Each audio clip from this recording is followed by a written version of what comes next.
태풍 마이삭이 초속 45m 강풍과 물폭탄을 쏟아내면서 제주를 지나고 있습니다.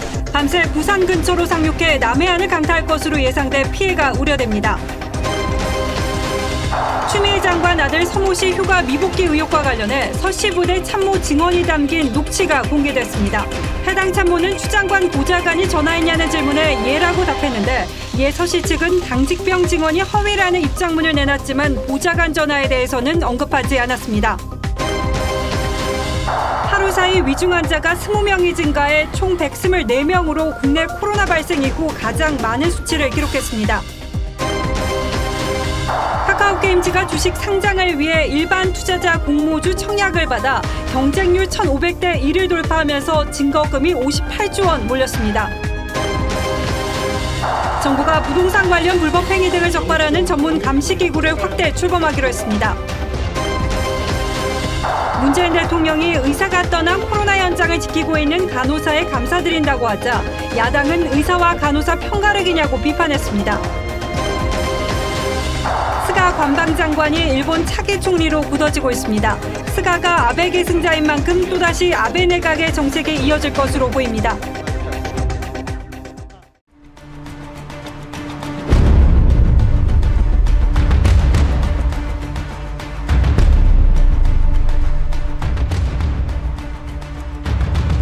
안녕하십니까. 뉴스9의 신동욱입니다. 보신 것처럼 강력한 위력을 가진 9호 태풍 마이삭이 제주도에 바짝 다가섰습니다. 벌써 전봇대와 가로수 등 시설물 피해가 속출했고 하천이 범람해 주민들이 대피하기도 했습니다.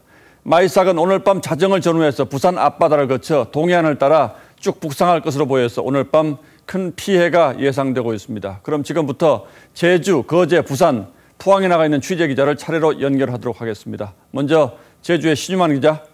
바람이 상당히 세게 부는군요. 네, 지금 비바람이 매우 거세게 불어서 제대로 서 있기도 쉽지가 않습니다. 제주에는 오늘 낮부터 강풍과 폭우로 피해가 속출했는데요. 태풍 마이삭은 현재 제주와 가장 가까운 서귀포 동쪽 150km 해상을 지나고 있습니다. 마이삭의 중심 기압은 950헥토파스칼로 매우 강한 태풍입니다.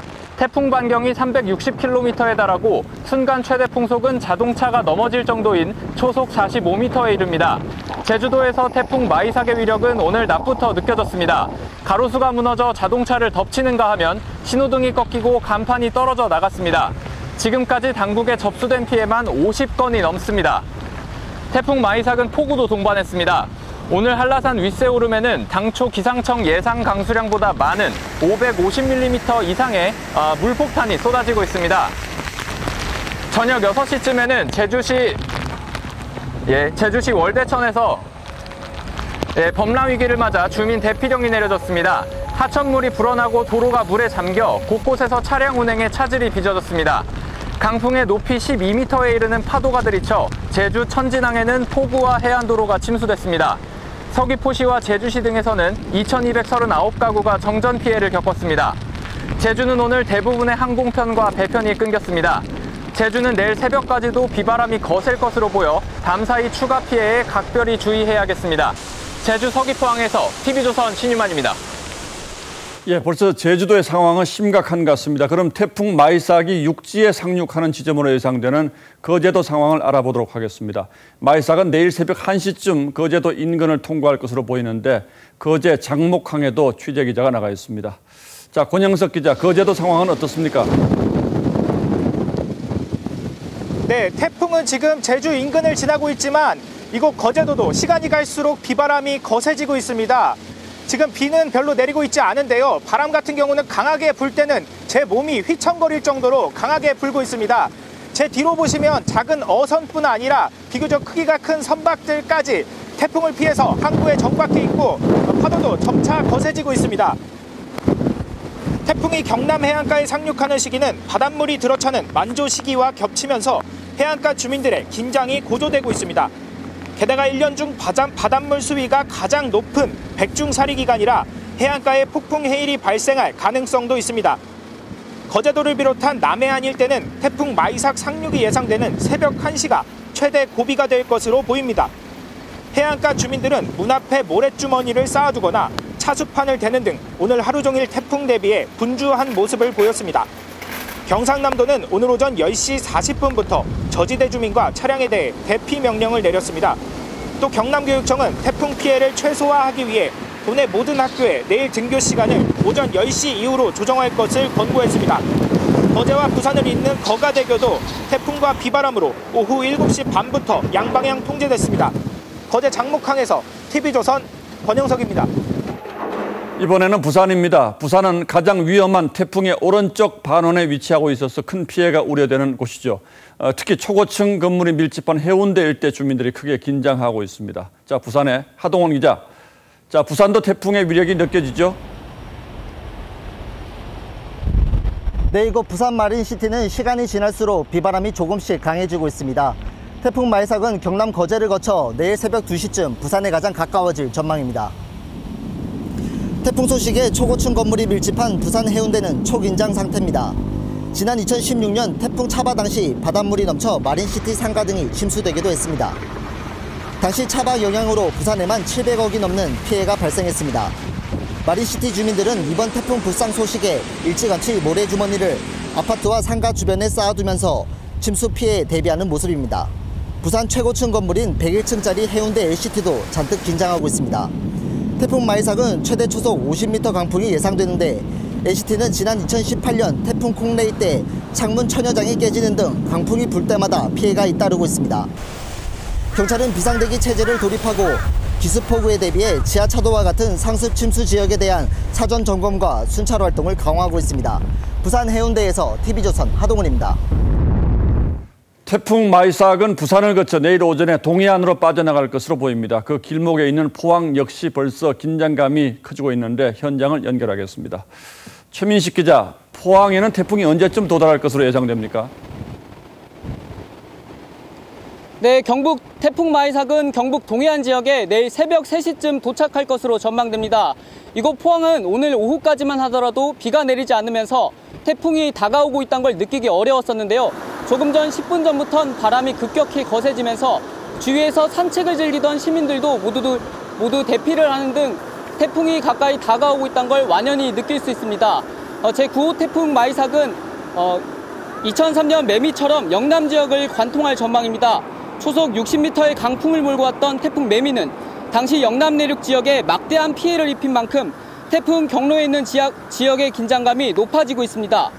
태풍 마이삭은 내일 새벽 3시쯤 대구와 포항을 지나 새벽 6시쯤엔 강릉을 거쳐 동해안을 빠져나갈 것으로 보입니다. 태풍 북상 소식에 해경은 동해안 지역 모든 선박에 대피 명령을 내렸고 어선 5,600여 척이 피항을 완료했습니다. 태백산 국립공원 등 강원도 4개 국립공원은 탐방객 출입 통제에 나섰습니다. 기상청은 오늘 밤 경상해안 일부 지역엔 순간 최대 풍속이 초속 50m에 달하는 강한 바람이 불 것으로 예측했습니다. 태풍이 지나가면서 경상 동해안과 강원 영동 지역엔 최대 400mm가 넘는 폭우도 쏟아질 것으로 보입니다. 포항 호미곶에서 TV조선 최민식입니다. 예, 큰 피해가 없길 바라겠습니다. 앞서 보신 대로 막강한 위력을 가진 태풍 마이삭이 한반도에 바짝 다가섰습니다. 한국과 미국, 일본 기상당국의 예상 경로가 조금씩 다르긴 합니다만 공통적인 예상은 태풍이 한반도를 직접 강타할 거란 겁니다. 육지에 상륙하면서 힘이 많이 약해지기를 기대할 뿐입니다. 오늘의 포커스는 9호 태풍 마이삭의 위력에 맞췄습니다. 천리안 위성에서 내려다본 지구. 필리핀 동쪽 해상에서 만들어진 거대한 소용돌이가 한반도를 향해 맹렬하게 북상합니다. 9호 태풍 마이삭이죠. 강력한 태풍으로 반경도 350km를 넘어 한반도를 다 덮고 남을 정도로 커져 있습니다. 우리 기상청은 마이삭이 부산 인근 남해안에 상륙한 뒤 영남 지방부터 강릉까지 관통해 동해를 따라 북상할 것으로 전망했습니다. 지난 2003년의 태풍 매미와 유사할 것으로 예상돼 더욱 걱정이 큽니다. 경로가 유사했던 태풍 매미. 영남 지역이 강풍과 해일로 큰 피해를 입었고 전국 곳곳에 도로와 집, 농경지가 물에 잠겼죠. 130명이 목숨을 잃고 4조 2천억 원의 재산 피해를 냈습니다. 하지만 미국 태풍경보센터의 예측은 다릅니다. 여수와 남해 사이에 상륙해 한반도 정중앙을 관통해 북한으로 넘어가는 것으로 돼 있죠. 수도권 피해가 더 커지는 경로. 2002년 태풍 루사에 더 가깝습니다. 당시 침수와 산사태 등으로 240명 넘는 인명피해와 5조 3천억 원의 재산 피해가 났죠. 일본은 마이삭 상륙 지점을 미국과 비슷하게 예상했지만 경로는 우리 기상청과 유사해 한미 예보의 중간 정도입니다. 지난달 태풍 바비의 경우 우리 기상청은 역대급 피해를 예상했지만 강풍 범위가 예상보다 좁아 피해를 줄였습니다. 하지만 미국이나 일본과 달리 상륙 지점을 황해도로 정확히 맞췄었죠.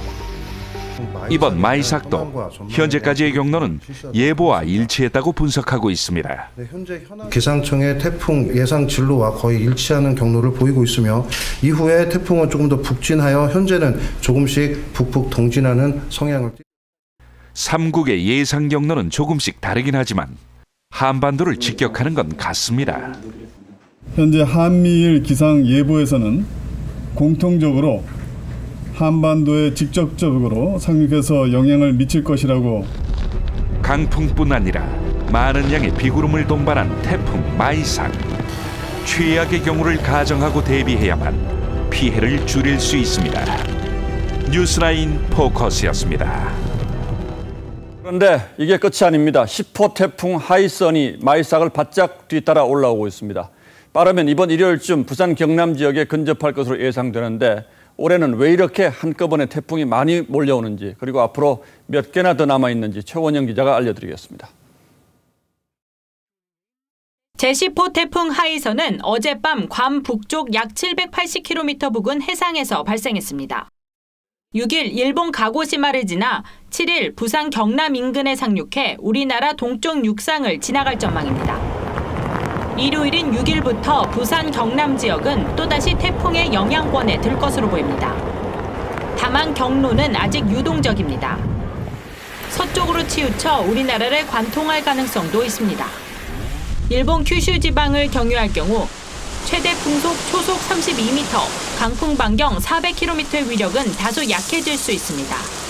하이선까지 예상대로 북상할 경우 올해 발생한 태풍 10개 가운데 4개가 한반도에 영향을 미치게 됩니다. 긴 장마 이후 태풍이 자주 오는 건 우선 필리핀 동쪽 해상의 해수 온도가 평년보다 1, 2도 높아 태풍이 자주 발생하기 때문입니다. 여기다 우리나라 서쪽으로는 차갑고 건조한 공기가, 동쪽으로는 고온 다습한 북태평양 고기압의 가장자리가 놓여 있어 일종의 태풍 경로가 만들어져 있습니다. 태풍이 앞으로 북상할 경우 이루어진 통로를 따라 우리나라 쪽으로 향할 가능성이 지속해서 나타날 것으로 예상됩니다. 기상청은 다음 달 초까지 2-3개 태풍이 더 올 것으로 내다봤습니다. TV조선 최은행입니다. 예, 태풍 상황은 뉴스 말미에 다시 한번 현장을 연결하도록 하겠습니다. 추미애 장관의 아들이 근무했던 군부대에 추미애 보좌관이라는 사람이 전화를 걸어서 휴가 연장을 요청했다는 의혹이 눈덩이처럼 불어나고 있습니다. 추 장관 측은 사실이 아니라고 했습니다만 오늘 야당에서는 해당 보좌관과 통화를 했다는 군 간부와 통화 사실을 보고받았다는 또 다른 간부의 육성을 공개했습니다. 여기서 한 발 더 나간 의미 있는 내용을 저희가 단독으로 취재했는데 내용은 이런 겁니다. 추 장관 보좌관이 전화를 걸었을 때 해당 간부는 알아보겠다고 하고 일단 전화를 끊었고 상관에게 보고한 뒤에 다시 보좌관에게 전화를 걸어서 조치 내용을 설명했다고 말한 것으로 확인됐습니다. 전화를 받은 데 그치지 않고 다시 전화를 걸어서 조치 내용을 설명하기까지 했다는 겁니다. 그런데도 추 장관 측에서는 어느 누구도 전화 건 사실조차 없다고 주장하고 있습니다. 이태희 기자의 단독 보도입니다. 추미애 장관은 어제 아들 부대에 보좌관이 전화했다는 의혹을 부인했습니다. 보좌관이 뭐하러 그런 사적인 일에 지시를 받고 하겠습니까? 그러자 국민의힘 신원식 의원은 보좌관으로부터 전화를 받았다고 한 해당 부대 휴가 업무 담당자 A대위의 육성을 공개했습니다. 왜 그걸 보좌관이 굳이 해야 되지? 생각되게 했었습니다. 보좌관 역할 자체는 국회의원의 업무를 보좌하는 건데. 보좌관이 왜 추 장관 개인사까지 챙겨야 하는지 의문을 가졌을 정도로 당시 상황을 구체적으로 기억하고 있다는 겁니다. 특히 처음 전화를 받은 뒤 윗선에 보고하고 나서 다시 보좌관에게 콜백을 한 내용까지 증언했습니다.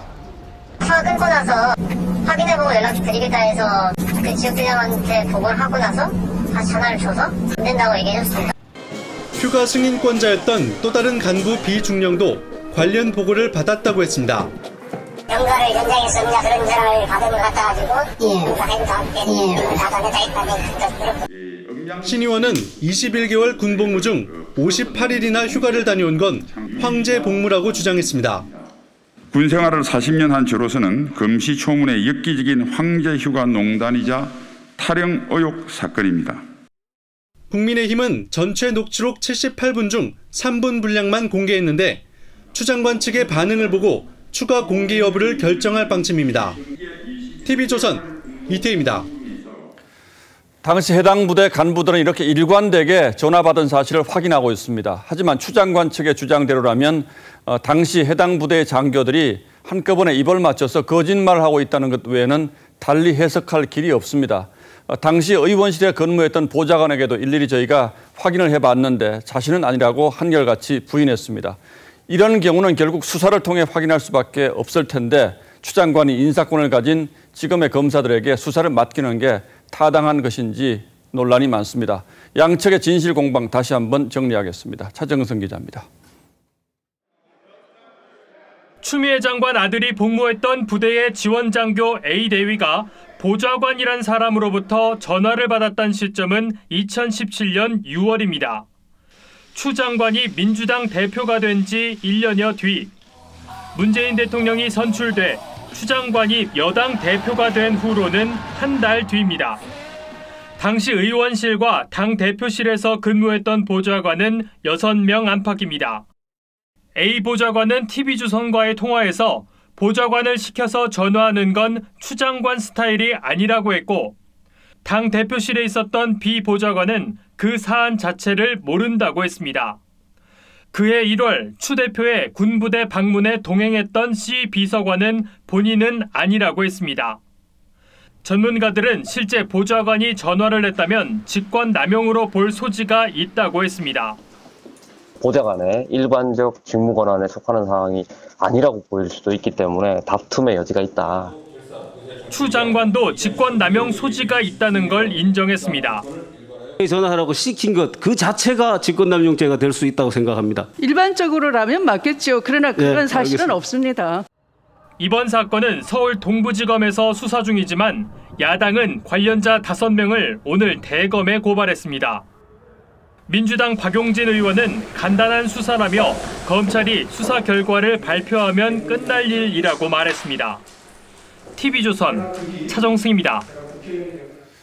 이렇게 의혹이 눈덩이처럼 불어나자 추미애 장관의 아들 서모 씨가 오늘 오후 늦게 자세한 반박문을 냈습니다. 자신이 휴가를 끝내고 복귀하지 않아서 전화를 했다는 당시 당직 사병의 증언은 완전한 거짓말이라고 주장했습니다. 백연상 기자가 그 반박문을 자세히 살펴봤습니다.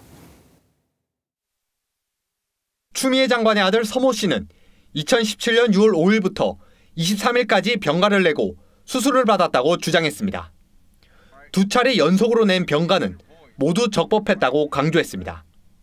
2017년 4월에는 국군 양주병원에서 외래 진료를 통해 병과 관련 서류를 받았고 2차 병가 때도 삼성서울병원에서 소견서를 발급받아 제출했다고 밝혔습니다. 휴가 미복귀 의혹을 제기하는 당직 사병 A씨에 대해서는 휴가 만료일인 23일 당직 사병이 아니었다고 주장했습니다.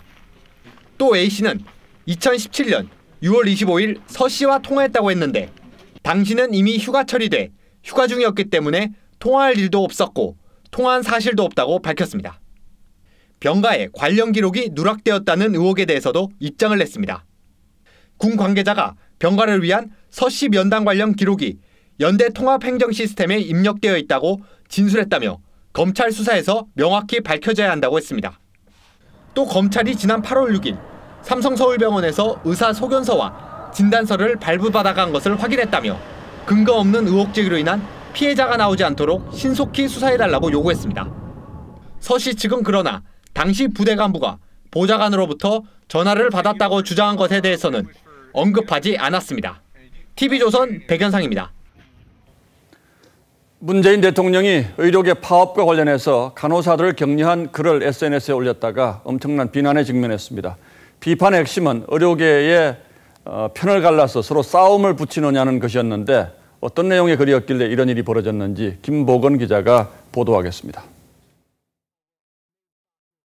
문재인 대통령은 자신의 SNS에 장기간 파업하는 의사들의 짐까지 떠맡아야 하는 상황이 얼마나 어려우신가라며 간호사들을 위로했습니다. 폭염에도 방호복을 벗지 못해 쓰러지고 있는 의료진 대부분이 간호사들이라는 사실도 국민은 안다고 했습니다. 짧은 글이지만 분량의 절반 이상이 의사와 간호사를 대조하는 식으로 돼 있습니다.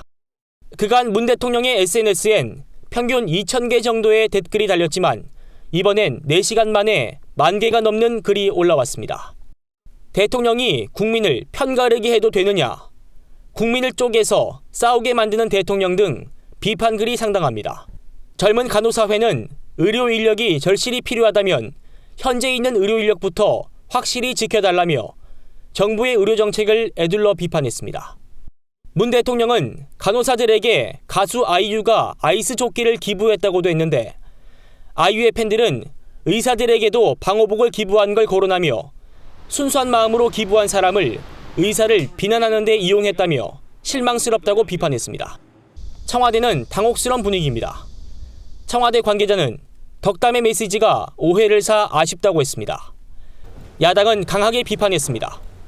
헌신한 의료진, 그 짧은 세 음절마저 의사와 간호사, 분열의 언어로 가르는 대통령. 다음은 또 누구를 적으로 돌리실 셈입니까? 하태경 의원은 코로나 비상 시기에 대통령이 의사와 간호사 사이를 이간질하고 싸움 붙였다고 비판했습니다. 정부 여당이 의사협회와 재협상을 추진하는 시점에 대통령이 의사들을 부정적으로 바라보는 글을 올리면서 협상의 악재가 될 거란 우려도 나옵니다. TV조선 김보건입니다. 네, 참 답답한 일뿐입니다. 지금 의사협회를 비롯한 의사단체들이 여당이 제시한 의료정책 원점 재논의 방안을 수용할 것인지를 두고 회의를 열고 있습니다. 의사협회는 오는 7일 무기한 총파업을 예고한 상태인데 오늘 밤이 중요한 고비가 될 것 같습니다. 취재기자 연결하겠습니다. 자, 송민선 기자. 네, 대한의사협회에 나와 있습니다. 좀 해결이 됐으면 좋겠는데 분위기는 어떻습니까? 네, 지금까지 분위기를 봐서는 아직은 조금 더 지켜봐야 할 것 같습니다. 이곳 7층에서는 저녁 7시부터 최대집 회장 등 대한의사협회 관계자들과 박지원 젊은의사 비대위원장 등이 만나고 있습니다. 비대위는 전공의, 전임의, 의대생 등이 연대한 조직입니다. 이들은 여당이 제시한 중재안을 수용할지 논의하고 있습니다. 앞서 한정혜 민주당 정책의장은 어제 최 회장을 만나 의대 정원 확대와 공공의대 설립 등 4대 의료 정책을 원점에서 재논의하겠다고 약속했습니다. 박지원 비대위원장은 한 위원장과 만난 뒤에 발전적인 방향으로 정책을 논의할 가능성을 확인했다고 말하기도 했습니다. 중재안 수용을 결정하면 의사들은 내일 범투위를 열고 정부에 제시할 구체적인 협상안을 마련한다는 계획입니다. 정부도 국회와 의사단체들의 합의를 존중하겠다며 한발 물러선 상황입니다. 정세균 국무총리는 전국 시도의사회 회장단과 비공개 만찬을 갖고 대화 의지를 강조한 것으로 알려졌습니다. 7일 의협의 무기한 총파업을 앞두고 의정 갈등이 해결의 돌파구를 찾은 모습입니다. 지금까지 대한의사협회 회관에서 TV조선 송미선입니다. 코로나 확진자가 나흘 연속 200명대를 기록하면서 확산세가 사그라들지 않았습니다. 우려되는 건 하루 사이에 위중 환자가 20명이 증가해서 총 124명으로 늘었고 이게 국내 코로나 발생 이후에 가장 많은 수치를 기록했다는 점인데요. 이제 중환자 즉시 입원 가능 병상은 43개에 불과합니다. 산발적 집단 감염이 잡히지 않고 있는 것도 걱정입니다. 지금으로서는 병원과 체육시설 등 사람이 모이는 곳은 최대한 피하는 게 최선입니다. 먼저 황병준 기자가 전하겠습니다. 서울 광진구 해민병원. 입구에 출입 통제 안내문이 붙었습니다. 간호사 A씨가 지난달 31일 처음 확진된 뒤 9명이 잇따라 감염됐기 때문입니다. 고위험군을 1차적으로 밀접 접촉자를 조사한 게 지금 이 30명이에요. 병원 측은 직원과 입원 환자를 전수검사하고 일반 진료뿐 아니라 응급실 진료도 모두 중단했습니다. 2,000세대가 넘는 이 아파트에선 지난달 28일 경비원이 처음 확진된 이후 그제와 어제 주민 등 5명이 추가 확진됐습니다. 점심을 먹는데 하필 안내방송이 왔어요. 관리사무소에서 확진자가 나와서 너무 밥도 못 먹겠고 막 떨리더라고요. 동대문구 SK 탁구클럽에선 지난달 28일 첫 확진자가 나온 뒤 7명이 추가 확진되는 등 3개 운동시설에서 21명의 집단 감염이 잇따랐습니다. 밀폐되고 밀접하고 아주 밀도가 높은 그런 접촉은 모든 유형의 그 모임이 위험하다라고 판단하시는 게. 중증 이상의 환자는 124명으로 어제보다 20명 늘었습니다. 방역당국은 이번 달까지 중증 환자 병상 110개를 추가 확보하고 중증 환자 치료 전담병원을 지정하는 방안도 추진하기로 했습니다. TV조선 황병준입니다. 확산세가 잡히지 않으면서 비교적 안전지대로 여겨진 골프장에서의 감염도 잇따르고 있습니다. 경기 가평 한 골프장에서 대표와 캐디 등 4명이 확진된 건데 이들이 골프장 직원, 손님 등과 접촉이 많았던지라 추가 확산을 우려하지 않을 수 없습니다. 배상용 기자입니다. 경기도 가평의 한 골프장입니다. 어제 골프장 대표가 확진된 데 이어 오늘 캐리 등 4명이 추가 확진 판정을 받았습니다. 골프장은 어제부터 운영을 중단했습니다. 첫 확진자인 골프장 대표와 접촉한 사람은 116명으로 확인됐습니다. 이들은 골프장 클럽하우스나 식당 등에서 접촉한 것으로 추정됩니다. 추가 확진된 캐리 3명이 접촉한 골프장 손님의 숫자는 아직 확인되지 않았습니다. 야외 골프장에서 라운딩을 하면서 중간에 이제 그늘막에서 쉰다거나 그다음에 앞뒤로 식사나 다른 음료를 한다거나. 실외 체육시설을 통한 감염을 우려한 인천 연수구는 오는 6일까지 골프장 등 야외 체육시설에 대해서도 집합 금지 명령을 내렸습니다. 평택의 한 병원에서는 응급실 간호사와 응급 환자가 함께 확진됐습니다. 방역당국은 간호사는 환자를 응급치료할 당시 마스크를 썼던 것으로 파악하고 있습니다. 응급실에 있던 다른 의료진과 환자 17명은 모두 음성으로 확인됐습니다. 그래서 이제 응급 상황이 발생을 해가지고 그 심폐소생 때문에 그 응급실에 가게 된 거죠. 부산 기장군에서는 어제 80대 노인이 숨진 뒤 확진 판정을 받으면서 당시 변사 사건 조사를 위해 출동했던 경찰관 21명이 격리되고 파출소도 폐쇄됐습니다. TV조선 배성윤입니다. 사회적 거리두기 강화로 도시락 판매율이 증가하면서 일회용기 폐기물 업체는 처리가 곤란한 지경입니다. 우리가 워낙 예상치 못한 상황에 직면하긴 했습니다마는 일회용기 사용을 줄일 방법은 없는지 돌아볼 문제입니다. 서영일 기자가 현장을 다녀왔습니다. 비대면 소비가 일상화되면서 포장과 배달 주문이 폭증했습니다. 사회적 거리두기 강화로 저도 점심 식사로 도시락을 주문했습니다. 이렇게 도시락 1인분에서 크고 작은 플라스틱 용품 5개가 나왔습니다. 플라스틱 쓰레기는 수거업체를 통해 폐자원 처리업체로 넘겨집니다. 경기도 내 처리업체를 찾았습니다. 쓰고 버린 플라스틱이 산더미처럼 쌓였습니다. 일회용 도시락 등 포장 배달 용기가 대부분입니다. 도시락 같은데 옛날에 그렇게 없어요. 이렇게 많이. 배달 도시락이 전혀 없었는데. 지난해 상반기만 해도 플라스틱 폐기물은 하루 평균 732톤 수준이었는데 올 상반기 850톤으로 늘었습니다. 최근 방역 조치 강화로 수거량은 더 큰 폭으로 늘었지만 코로나에 수출길까지 막혀 재활용 업체마다 포화 상태입니다. 오늘 중국으로 동남아로 수출했는데 지금은 자체는 국내에서 소비를 해야 된다고 포화 상태가 나지고.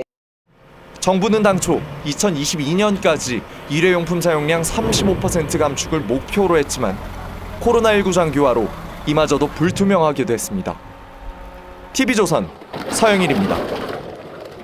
올해 유례 없이 긴 장마와 잇따르는 태풍에 농작물 피해가 커지면서 채소 가격이 연일 고공행진입니다. 덩달아서 고기값까지 올라서 밥상 물가를 더 끌어올렸는데 다음 주 또 한 번의 태풍이 예고돼 물가 상승세는 추석까지 계속될 전망입니다. 김주영 기자입니다. 서울의 한 마트입니다. 지난해 3,000원이 채 안 됐던 배추 한 포기가 6,000원 가까이로 올랐습니다.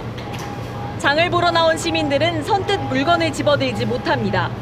지난주에는 제가 큰 포기에 한 5,000원 정도 주고 샀는데 오늘은 더 올랐어요. 배추도 걷지 않는 것이 좀 오래된 것인데도 할 수 없어서 산 거거든요.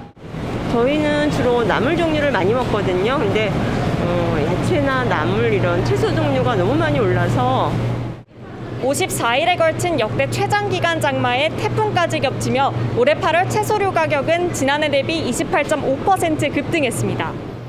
특히 배추와 고구마, 호박 등 수해에 약한 농작물 가격이 큰 폭으로 올랐고 돼지고기는 16.2%, 한우도 9.5% 오르며 농축수산물 전체 가격이 작년보다 10.6%까지 올랐습니다. 다만 국제유가 하락세로 석유류 제품과 전기, 수도, 가스 가격 등이 하락세를 보이며 소비자 물가는 0.7% 상승에 그쳤습니다. 그 장마하고 집중호우로 인한 영향은 8월에 왔고 그다음에 9월 정도까지 갈 것 같은데 태풍 같은 게 또 오면은 그다음에 이제 연장될 수 있는 그런 상황으로 보입니다. 그래서 태풍 피해가 누적되는 가운데 코로나19 영향으로 집밥 수요가 늘면서 추석 밥상 물가는 더 치솟을 수 있다는 분석입니다. TV조선 김주영입니다. 계속해서 주식 얘기 좀 해보겠습니다. 얼마 전에 일반 투자자에게 공모주 청약을 받아서 증거금만 31조 원을 끌어모았던 SK바이오팜 기억하실 겁니다. 신기록이었는데요. 이를 훌쩍 뛰어넘는 기록이 카카오게임즈 공모주 청약에서 벌어졌습니다. 1억 내면 5주 주는데 58조 원 이상이 몰렸습니다. 먼저 이뮤진 기자가 전하겠습니다. 카카오게임즈는 2017년 출범한 카카오의 게임 자회사입니다. 이 회사가 증시 상장을 위해 어제부터 일반 투자자의 공모주 청약을 받았는데 이틀간 공모 청약 증거금에 몰린 돈만 58조 5천억 원이 넘습니다. 지난 6월 SK바이오팜이 세웠던 증거금 기록의 2배에 가까운 역대 최대 규모입니다. 경쟁률은 1524.85대 1을 기록했습니다. SK바이오팜의 청약 경쟁률 323대 1은 크게 넘어섰지만 최근 공모를 실시한 코스닥 상장 기업 이루다의 경쟁률 3039.56대 1에는 못 미쳤습니다. 카카오게임즈에 투자자가 1억 원의 증거금을 넣어서 손에 쥘 수 있는 주식 수는 5주에 불과한 셈입니다. 그냥 카카오게임즈 한다고 그러니까 한 거죠. 너무 경쟁률이 치열해서 별로 이익은 없는데 그냥 하는 거예요. 카카오게임즈의 공모가는 24,000원으로 10일 상장됩니다. 이번 청약 대박은 카카오라는 기업 자체에 대한 기대감이 큰 데다 재택과 비대면 문화 확산으로 게임 산업에 대한 관심도 커진 게 원인으로 작용했다는 분석입니다. TV조선 임유진입니다. 네, 그렇다면 왜 이렇게 투자자들이 몰렸나 이 부분도 살펴봐야겠죠. 과잉 유동성과 초저금리 탓에 작은 수익을 두고도 뭉칫돈이 쏟아지는 게 현재 투자 흐름인 건데 더불어 부동산 시장 폭등과 규제 강화로 빚까지 내서 주식을 사는 이른바 빚투까지 겹쳤다는 분석입니다. 변화하는 투자 흐름은 이상배 기자가 전하겠습니다. 청약 마감을 1시간 앞둔 증권사 창구는 사람들로 북적입니다. 그냥 남편 얘기 듣고 와서 아무것도 모르고 이거 뭐라고 청약하라. 저거 몰라요. 증권사 전산망도 이틀 연속 지연 현상을 보였습니다. 청약하는 사람들이 시스템에 몰려서 서버가 다운됐어요. 청약만 우선은 중지한다고 공지를 띄우고 기록적인 청약 폭발에는 SK바이오팜 상장 열풍이 큰 영향을 미쳤습니다. SK바이오팜은 지난 6월 31조 원에 달하는 증거금으로 청약 붐을 일으켰고 상장 직후 폭등세를 보였습니다. 여기에 빌보드 핫백 1위의 쾌거를 이룬 BTS 소속사 빅히트 엔터테인먼트도 오는 10월 상장을 예고해 공모주 청약 시장을 뜨겁게 달구고 있습니다. 하지만 과열의 그늘을 지적하는 목소리도 나옵니다. 소위 영혼까지 끌어모은다는 영끌 투자. 빚까지 낸다는 이른바 B2 투자자들도 대거 공모주 시장에 뛰어들었다는 진단이 나오기 때문입니다. 주가가 예상과는 반대 방향으로 움직였을 때 이런 부분들에 대해서 리스크 관리가 훨씬 더 어려워집니다. 결국은 예금을 투자 손실로도. 특히 젊은 층들은 쏟아지는 부동산 규제책으로 내 집 마련의 사다리가 사라졌다는 절박함 속에 공모주 청약을 비롯한 주식시장 과열에 한몫을 하고 있다는 분석입니다. TV조선 이상배입니다. 다음 뉴스입니다. 정부가 부동산 시장을 감독하고 교란 행위를 처벌하는 상시기구로 가칭 부동산 거래 분석원을 올해 안에 설치하기로 했습니다. 모든 부동산 거래를 상시적으로 들여다보고 의심이 가면 돈이 어디서 났는지 또 세금은 제대로 냈는지 자세히 들여다보겠다는 겁니다. 여기서 그치면 좋은데 조사 과정에서 불필요한 개인정보까지 낱낱이 노출될 가능성이 크다는 우려도 적지 않습니다. 권은영 기자입니다. 오늘 열린 5차 부동산 시장 점검 장관회의. 부동산 거래 분석원을 올해 내에 신설한다는 발표가 나왔습니다.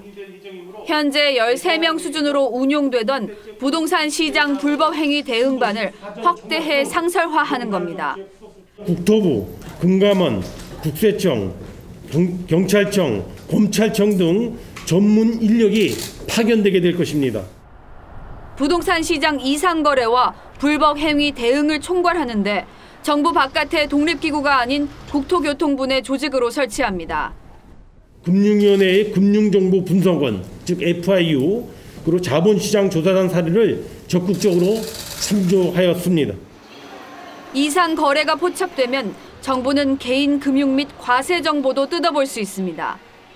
다만 개인정보 침해 최소화를 위해 정보 요청 권한에 제한 규정을 둘 거란 설명입니다. 잠재적 범죄자로 취급해서 하는 것들은 거래량 위축이라든가 시장 기능을 굉장히 위축시킬 가능성이 높습니다. 계좌 추적을 할 수 있는 그런 막강한 권한을 가진 게 해외 사례에서는 거의 없기 때문에. 홍남기 부총리는 한편 8.4 대책 이후 한 달이 지나면서 부동산 시장이 안정화되고 있다고 평가했습니다. 하지만 지난달 서울 아파트 전셋값은 전월보다 0.68% 올라 4년 8개월 만에 최대 상승폭을 기록했습니다. TV조선 권은영입니다. 요즘은 집값도 그렇고 전셋값도 너무 많이 올라서 세금도 무섭지만 부동산 중개 수수료가 또 만만치 않습니다. 이사해본 분들은 다 공감하실 겁니다.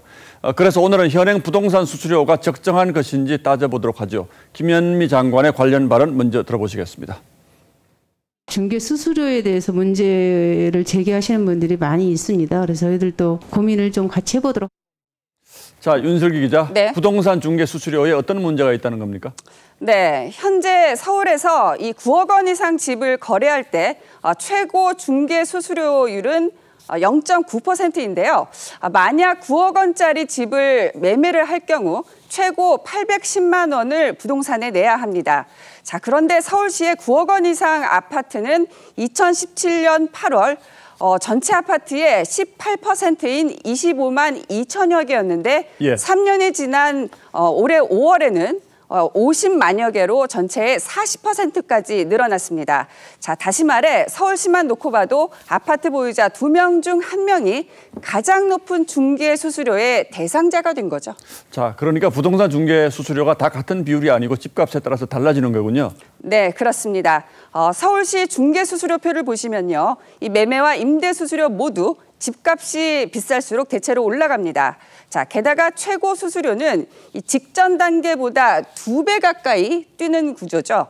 자, 그런데 이 기준은 몇 년 전에 만들어져 집값이 폭등한 지금 기준에는 안 맞는다는 지적이 나옵니다. 또 매매와 전세 간의 형평성 논란도 제기되는데요. 예를 들어서 7억 원짜리 집을 매매할 경우 최고 수수료가 350만 원이지만 똑같은 7억 원짜리 전세는 최고 수수료가 560만 원으로 전세 수수료가 매매 수수료보다 웃도는 그러한 역전 현상도 나타나고 있죠. 예, 집 없는 것도 서러운데 이 부동산 중개 수수료까지 좀 이상하긴 하군요. 그럼 이걸 어떻게 바꿔야 할까요? 네, 일단 현재 고가주택 기준인 9억 원을 더 올려야 한다는 주장이 나옵니다.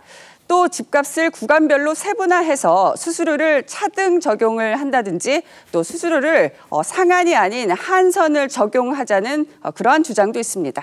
이렇게 전체적으로 집값이 많이 오르면서 중개 수수료도 또 많이 올랐을 텐데 그럼 부동산 중개업자들의 수익도 많이 늘었습니까? 그런데 그런 것 같지도 않습니다. 자, 서울시 전체의 아파트 거래, 매매 거래를 보시면요. 자, 6월 15,000여 건, 7월 10,000여 건에서 8월에는 보시는 것처럼 2,367건으로 전달 대비 77%가 급감을 했죠. 자, 강력한 부동산 규제로 거래가 끊긴 데다가 또 다른 호소도 하는데요. 직접 들어보실까요? 중개 보수 같은 경우에는 소비자들이 상당히 높게 인식을 하고 있습니다. 정보에 대한 가치를 돈으로 환산해주고자 하는 의식 자체가. 자, 결국은 시장이 활발하게 돌아가지 않으니까 가진 사람, 가지지 못한 사람, 그리고 중개하는 사람 모두 아우성을 치는 이런 상황이 됐군요. 네. 예, 윤슬기 기자 잘 들었습니다.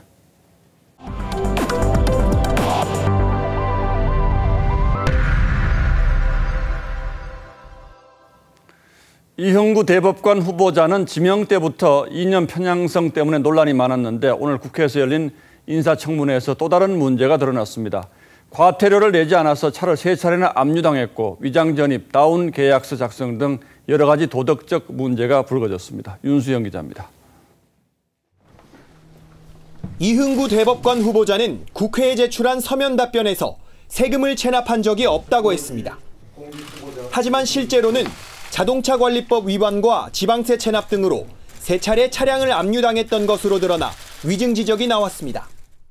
제 기억에만 의존해서 답변을 하게 돼서 죄송스럽게 생각하고 있습니다.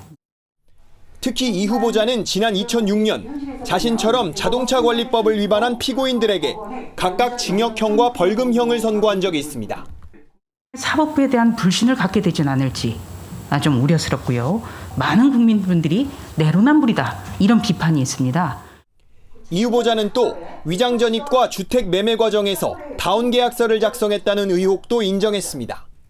의원님들이 많이 지적하신 부분에서 부족함이 있었다고 생각합니다. 이명박 정부 시절 김병화 전 지검장은 다운 계약서와 위장 전입 의혹으로 대법관 후보에서 사퇴한 바 있습니다. 이 후보자는 대학 시절 친구로 같은 동아리 활동까지 했던 조국 전 장관의 사건이 대법원에 온다면 재판을 받지 않는 걸 적극 검토하겠다고 했습니다. TV조선 윤수영입니다. 스가 관방장관이 일본 차기 총리로 굳어지고 있습니다. 이 스가가 아베 계승자인 만큼 또다시 아베 내각의 정책이 이어질 것으로 보입니다. 유혜림 기자입니다. 유력한 총리 후보로 지목돼 왔지만 출마를 부인해왔던 스가 요시히데 관방장관. 총재 선거에 나서겠다고 밝혔습니다. 아베総裁が前例を傾けて進めてこられた取り組みをしっかり検証し、さらに前に進める。 이번 선거에서는 스가 장관과 기시다 후미오 정조회장, 이시바 시게루 전 간사장 3명이 대결합니다. 의원 내각제인 일본에선 집권당의 총재가 총리가 되는데 일본 언론은 스가가 사실상 차기 총리직을 예약했다고 분석했습니다. 스가가 자민당 내 7개 파벌 중 1, 2위를 포함한 5개 파벌의 지지를 받으면서 전체 535표 중 과반 이상을 확보했다는 겁니다. 스가는 1차와 2차 집권기를 모두 함께한 아베의 최측근입니다. 안중근 의사를 범죄자라고 부르는 등 한일 문제에 있어서도 아베와 마찬가지로 강경한 태도를 보였습니다. 我が国の初代の内閣総理大臣が殺害をされた、死刑判決を受けたテロリストである。 임기도 아베의 잔여 임기인 내년 9월까지입니다. 이 때문에 총리직에 올라도 아베의 정책 기조를 유지할 거란 전망이 우세합니다. 총재 선거는 14일입니다. TV조선 유혜림입니다. 우리 가수 최초로 미국 빌보드 메인 싱글 차트에서 정상을 차지한 방탄소년단이 온라인으로 소감과 감사 인사를 전했습니다. 이제 지하 연습실은 추억이 됐다면서 무대에서 팬들을 만나고 공연을 하는 게 가장 그립다고 했습니다. 최은정 기자입니다. 빌보드 핫백 1위라는 쾌거를 이룬 방탄소년단은 우리도 하면 되는구나 생각에 눈물이 그치지 않았다며 말문을 열었습니다. 마냥 이제 음악과 또 춤이 좋아서 시작을 했는데 우리 팀이 또 이런 진심이 또 세상에 통한 것 같아서 굉장히 또 벅찬 기분이 들고요. 멤버들은 7년 전 빈손으로 상경했던 일, 미국에서 전단지를 직접 돌리며 홍보에 나섰던 일 등 데뷔 때부터 지금까지의 여정을 회고하며 남다른 감회를 전했습니다. 좁은 지하 연습실에서 되게 저희들끼리 옹기종기 모여서 춤과 노래를 되게 열심히 한 기억이, 모든 힘든 일들이나 그런 것들이 다 정말 좋은 추억으로 남았어요. 이제는. 미국 4대 음악상 중 빌보드 아메리칸, MTV 비디오 뮤직 어워즈를 수상한 방탄소년단은 이제 마지막 그래미상을 목표로 합니다.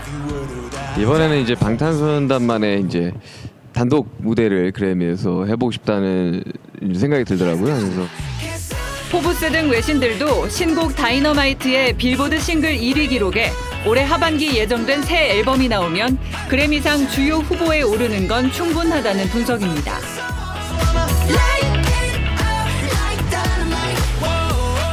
불타오르네. 2013년 자칭 흑수저 아이돌로 시작해 전 세계 음악 역사에 한 획을 그은 BTS. 그들의 도전은 아직도 진행 중입니다. TV조선 최윤정입니다. 자, 그럼 여기서 다시 태풍 마이삭이 어디까지 올라왔는지 또 위력은 어떤지 알아보도록 하겠습니다. 제주는 정확히 45분쯤에 저희가 연결했을 때도 기자가 방송을 하기 힘들 정도였는데 지금은 어떤지 취재기자 다시 연결하겠습니다. 신유만 기자, 지금도 바람 소리가 굉장히 많이 들리는군요. 네, 여전히 비와 바람 모두 강합니다만 특히 비의 양이 눈에 띄게 늘어났습니다. 제 뒤가 항구인데요. 아까 1시간 전에 소식 전해드렸을 때보다 항구의 수위가 훨씬 더 높아져서 앞으로 1시간이 더 지나면 제가 서 있는 해안도로까지 물이 넘칠 것 같습니다. 제주는 오늘 강풍과 폭우로 많은 피해가 속출했는데요. 태풍 마이삭은 현재 제주와 가장 가까운 서귀포 동쪽 해상 150km 지점을 지나고 있습니다. 태풍 마이삭의 중심 기압은 950헥토파스칼입니다. 매우 강한 태풍입니다. 태풍 반경은 360km에 달하고 순간 최대 풍속은 초속 45m입니다. 달리던 자동차가 넘어질 정도입니다. 가로수가 무너져 자동차를 덮쳤고 신호등이 꺾이고 간판이 떨어지는 일도 있었습니다. 지금까지 당국에 접수된 피해는 50건이 넘습니다. 태풍 마이삭은 폭우도 동반했습니다. 한라산 윗세오름에 기상청에서 예보했던 것보다 훨씬 많은 550mm 이상의 물폭탄이 떨어졌습니다. 저녁 6시쯤에는 제주 월대천에 범람 위기로 주민들이 황급히 대피하는 일도 있었습니다. 하천물이 불어나고 도로가 물에 잠겨 곳곳에서 차량 운행과 주민 여러분들이 통행하는 데 어려움이 있었습니다. 강풍에 높이 12m의 파도가 들이쳐 제주 천진항의 포구와 해안도로가 침수됐습니다. 서귀포시와 제주시 2239가구에 정전 피해가 있었습니다. 제주는 오늘 대부분의 항공편과 배편이 끊겼습니다.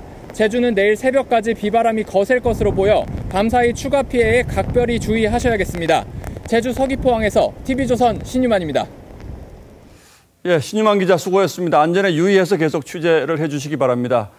태풍 마이삭은 내일 새벽 1시쯤에 거제도 인근을 통과할 것으로 보입니다. 거제 장목항에 나가 있는 취재기자도 다시 한번 불러보겠습니다. 권영석 기자, 바람이 좀 더 세졌습니까? 네, 태풍은 아직 제주 인근을 지나가고 있지만 이곳 거제도도 계속해서 비바람이 거세지고 있습니다. 지금 비는 오고 있지 않은데요. 제가 아까 말씀드렸을 때는 강한 바람이 불면 제 몸만 흔들린다고 했는데 지금은 저희 취재 차량까지 흔들릴 정도로 바람이 거세졌습니다. 제 뒤로 보시면 비교적 크기가 큰 선박들도 이 파도가 거세짐에 따라 흔들리고 있습니다. 태풍이 경남 해안가에 상륙하는 시기는 바닷물이 들어차는 만조 시기와 겹치면서 해안가 주민들의 긴장이 고조되고 있습니다. 게다가 1년 중 바닷물 수위가 가장 높은 백중사리 기간이라 해안가에 폭풍 해일이 발생할 가능성도 있습니다. 거제도를 비롯한 남해안 일대는 태풍 마이삭 상륙이 예상되는 새벽 1시가 최대 고비가 될 것으로 보입니다. 해안가 주민들은 문 앞에 모래주머니를 쌓아두거나 차수판을 대는 등 오늘 하루 종일 태풍 대비에 분주한 모습을 보였습니다. 경상남도는 오늘 오전 10시 40분부터 저지대 주민과 차량에 대해 대피 명령을 내렸습니다. 또 경남교육청은 태풍 피해를 최소화하기 위해 도내 모든 학교에 내일 등교 시간을 오전 10시 이후로 조정할 것을 권고했습니다. 거제와 부산을 잇는 거가대교도 태풍과 비바람으로 오후 7시 반부터 양방향 통제됐습니다. 거제 장목항에서 TV조선 권영석입니다.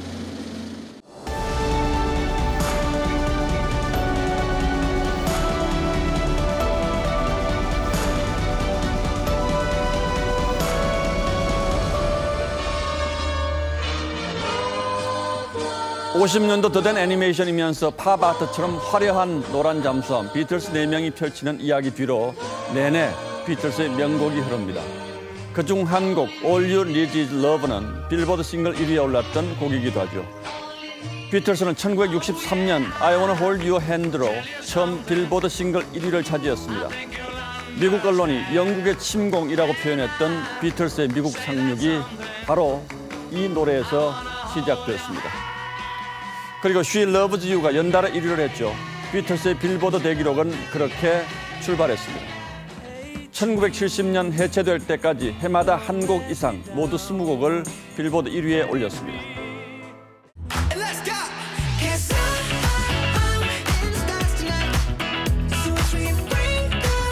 저도 덩달아 가만히 있기가 좀 힘이 듭니다. 방탄소년단의 다이너마이트가 한국 대중음악 사상 최초로 빌보드 싱글 1위에 올랐습니다. 비틀스의 미국 침공에 비길 만한 K-팝의 빌보드 점령입니다. 미국 언론은 미국 음악의 패러다임을 바꿨다고 극찬했습니다. 방탄소년단의 빌보드 싱글 1위 등극은 그간의 4차례 앨범 1위와는 그 무게부터가 다릅니다.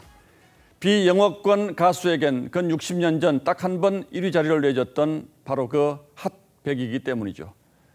영화 기생충의 아카데미상 석권과 어깨를 나란히 하는 사건입니다. 6년 전 미국 무대에 처음 도전하면서 방탄소년단은 LA 할리우드 거리에서 공연 전단지를 나눠주는 일까지 마다하지 않았습니다. 이 한국 아이돌 그룹을 알아보는 사람이 아무도 없었을 때죠. 그런 시절들을 견뎌내며 소년들은 그들의 이야기를 담아서 노래했고 그들만의 음악을 지켜왔습니다. 팀 이름 방탄처럼 말이죠. 선한 영향력을 함께 나눠온 팬들도 큰 힘이 됐습니다. 비틀스가 해체되던 해 마지막 빌보드 1위 곡 멀고도 험한 길처럼 소년들은 험난한 여정을 달려왔습니다. 그리고 세상을 뒤흔드는 다이너마이트를 터뜨려 진정한 왕좌에 올랐습니다. 그 자리를 지켜내는 또 다른 멀고도 험한 길이 소년들 앞에 놓여 있습니다. 한국 청년 7명의 끝없는 도전을 응원합니다. 9월 2일 앵커의 시선은 BTS 다이너마이트를 터뜨리다 였습니다.